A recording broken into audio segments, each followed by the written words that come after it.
দৰকাৰী কথা এটা ক'বলগীয়া আছে। দৰকাৰী কথা? হয়। কি কথা নো?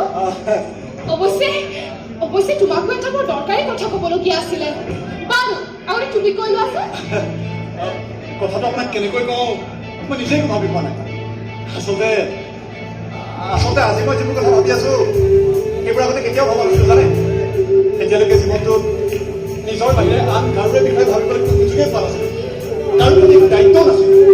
কিন্তু আজি হঠাৎ জীৱনটোৱে যেন এটা নতুন গতি ল'বলৈ আৰম্ভ কৰিছে। নিজতকৈও বেছি কাৰোবাক ভাল লাগিবলৈ লৈছে। তেওঁৰ চকুত দেখা সপোনবোৰ নিজৰ সপোন যেন লগা হৈছে। একদম সঁচা কথা। আগতে কেতিয়াও এনেকুৱা হোৱা নাছিল জানে। হয়তো মই তোমাৰ মনৰ কথা বুজি পাইছো নয়ন। হয়তো তুমি মোক ক'ব খোজা আৰু মই তোমাক ক'ব খোজা কথা এটাই। আজি তুমি মোক ক'বলৈ যাওঁ কথাটো মই তোমাক কৈছো নয়ন। নয়ন ময়ো তোমাক ভাল পাওঁ। ময়ো তোমাৰ লগত বিচাৰো নয়ন। নয়ন তুমি বিচৰা ধৰণে ময়ো বিচাৰো। আমাৰ জীৱনটো একেলগে ফুলি উঠক, একেলগে হাঁহিব বিচাৰো, একেলগে জীয়াব বিচাৰো, একেলগে।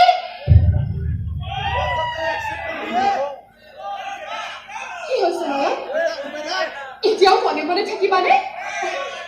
কিবা কথা কোৱা। মই কি ক'ম মই জানিছিলে তই ইয়াত আছো। ইফালে পৰিণীতা আহি বহি আছে। ঐ তই বোলে তাইক কোনোবা মন্দিৰলৈ লৈ যোৱা কথা আছিল।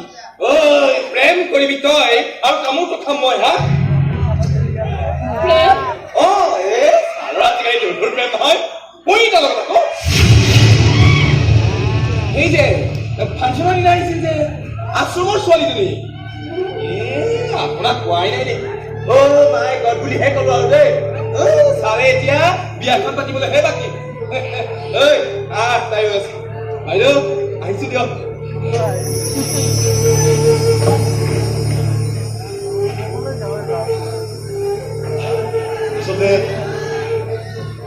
আচলতে মই কেনেকৈ কওঁ যে মই কেতিয়াও ভবা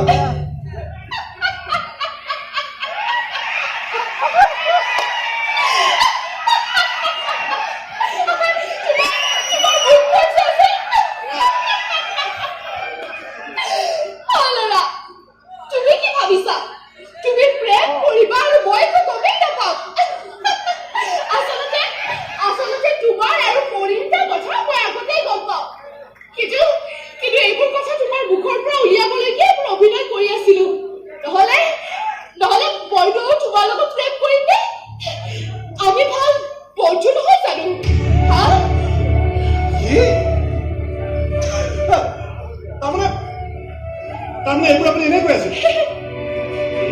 ভগৱান মানুহ মাৰিবনে আপুনি? মোৰ যে মগজুটো একো কামেই কৰা নাছিল জানে। কি কৰিম কি নকৰিম একো ভাবিয়ে পোৱা নাছিলো। বন্ধুৰ লগত ধেমালি নকৰি আৰু কাৰ লগত কৰিম?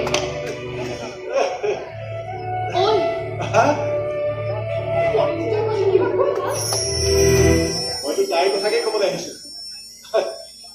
আচলতে মই পৰিণীতাক এটা ডাঙৰ প্ৰতিশ্ৰুতি দি পেলাইছো জানে।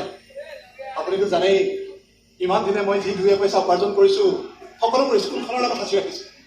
কিন্তু আজি সেই টকাৰেই মই পৰিণীতা পেহীকৰ অপাৰেশ্যন কৰাম বুলি ভাবিছো। তাইক অলপ সহায় কৰিব পাৰিলে মোৰ বৰ ভাল লাগিব জানে। আৰু তোমাৰ সপোনবোৰৰ কি হ'ব? তোমাৰ স্কুলখনৰ কি হ'ব? তাৰ বাবে আপুনি আছে নহয়। কিয় আপুনি দেখোন কৈয়ে থাকে মই গান গাই বহুত নাম কৰিম, বহুত টকা পাম। এতিয়া সেই টকাৰেই মোৰ সপোনৰ স্কুলখন সাজু দিয়ক নে কি কয়? আৰু কি জানে, মোৰ সপোনটো পূৰণ নহ'লে মই আক্ষেপ নকৰো। মানুহৰ জীৱনত কেতিয়াবা আন কাৰোবাৰ সপোনবোৰ ইমান বেছি গুৰুত্বপূৰ্ণ হৈ পৰে যে নিজৰ সপোনবোৰৰ কোনো গুৰুত্ব নাইকিয়া হয়। এতিয়া মোৰ বাবে আটাইতকৈ ডাঙৰ সপোনটো হৈছে পৰিণীতাক সহায় কৰা। আপুনি মোৰ লগত সদায় থাকিব নহয়? তুমি বিচৰালৈকে মই সদায় তোমাৰ লগত আছো। আপুনি যে মোৰ কিমান ডাঙৰ সমস্যা এটাৰ সমাধান কৰিলে নহয়, আপোনাক ধন্যবাদ।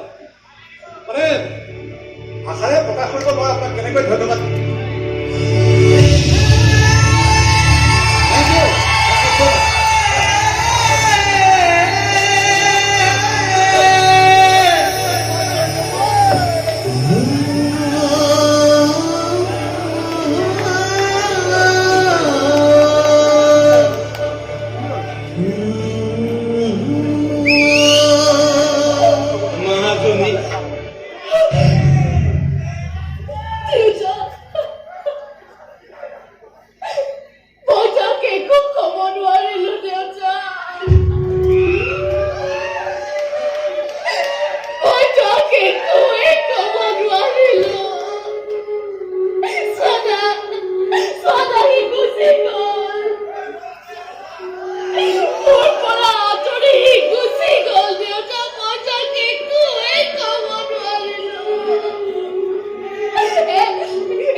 একোৱে ক'ব নোৱাৰিলো অজয়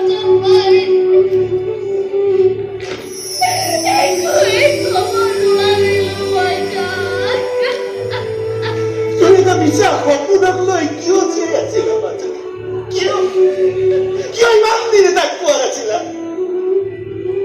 এতিয়াও সময় আছে মাজনী তাক সকলো কথা কৈ দিয়ে তাক ঘূৰাই লৈ আহা মাজনী তাক ঘূৰাই লৈ আহা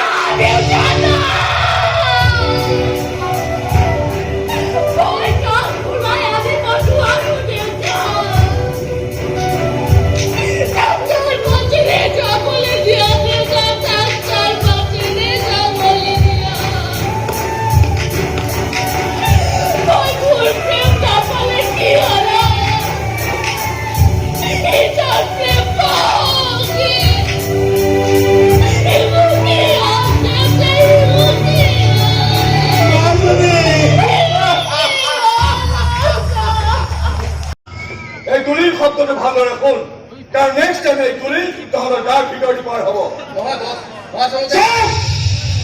একদম চোখ এই অবিনাশ চৌধুৰীয়ে বিজনেছ কৰি আছে বিজনেছ কোনো ধেমালি চলি থকা নাই আৰু বিজনেছৰ লগত ধেমালি কৰা মানুহবোৰক অবিনাশ চৌধুৰীয়ে কিন্তু ক্ষমা নকৰে আৰু চাবিছা তোৰ গাত যিটো প্ৰেমৰ ভোট লম্ভিছে তাক কেনেকৈ আঁতৰ কৰাব লাগে মই খুব ভালদৰে জানো যিটো সেই ভোটটো তই নিজে আঁতৰ কৰাৰ পাৰিলে তোৰ নিজৰ কাৰণে মংগল আপুনি চিন্তা নকৰিব বছ প্ৰেমৰ কাৰণে বিজনেছত কেতিয়াও প্ৰব্লেম নহয় তাৰ আগতে মই মোৰ প্ৰেমকে ধ্বংস কৰি পেলাম কাৰণ ময়ো প্ৰেমিক কম বিজনেছমেন বেছি মোৰ নাম বিশাল বৰকাকতি মই ভাবিছিলো তোৰ দৰে ধূৰ্ত এটাই সঁচা প্ৰেম কেতিয়াও কৰিব নোৱাৰে কি কবি এনেতো ঠিকে থাকে কেতিয়াবাহে দাদাৰ প্ৰেমটো উঠলি উঠে বয়সৰ দুখ বুজিছ বয়সৰ দুখ বাৰু তই ইয়াৰ পৰা যা নগাঁও নাৰ্ছিং হোমৰ পৰা মাল আহি আছে তাৰপিছত জেগাত পৌঁচাব লাগে যা আৰু শুন তাৰ লগত ৰঘুক লৈ যাবি যা বছ আপোনাক মোক কথা এটা ক'ব লগা আছে আমাৰ কথামতে কাম নকৰাৰ বাবে আমি যে ডক্টৰটোক জবাৰ মাৰিছিলো তাৰ কেছটো আকৌ কৰিছো যাব লাগিব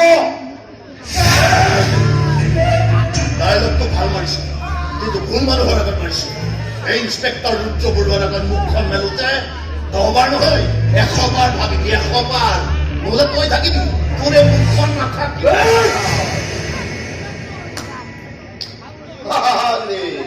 ডক্টৰ কৈছা দেখোন কি খবৰ ৰোগীৰ প্ৰেছক্ৰিপশ্যনত টেষ্ট লিখি আছে নহয় গৰুৰ ৰচনা লিখা দি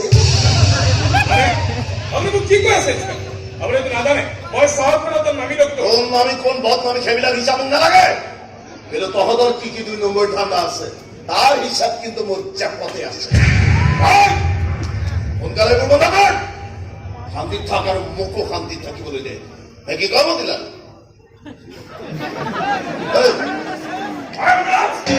এবাৰ ইলেকশ্যনত মই জিকিম ছাৰ নৰেন্দ্ৰ মোদীয়ে কৰিব নোৱাৰা কামবোৰ মই কৰিম ছাৰ খিলাই দিম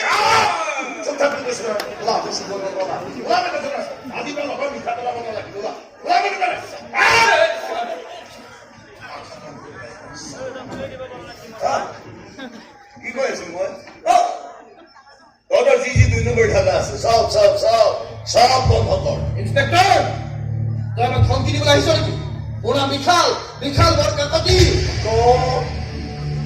মই কি কৰিম দে মই তোৰ নামটো বৰ বেয়া কিন্তু এতিয়া মই কি কৰিম কনা ভাই এইটো তোৰ মা বাপেৰৰ দোষ চিঞৰ বাখৰ নকৰ একদম চিঞৰ বাখৰ নকৰ চাওক ইন্সপেক্টৰ আপুনি মোৰ ঠাণ্ডাৰ মাজত ইমান মাথা নামাৰি আৰু তাৰ বিনিময় আপুনি প্ৰতি মাহে চাহ পানীৰ খৰচ পাই যায়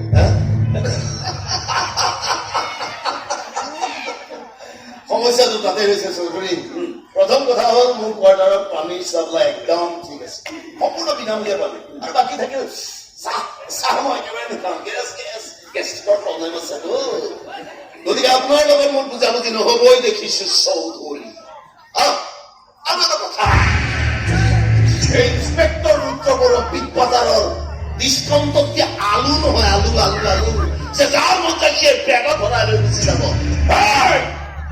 সোনকালে মোৰ বন্ধ কৰ নহলে মই বন্ধ কৰিব লাগিব মই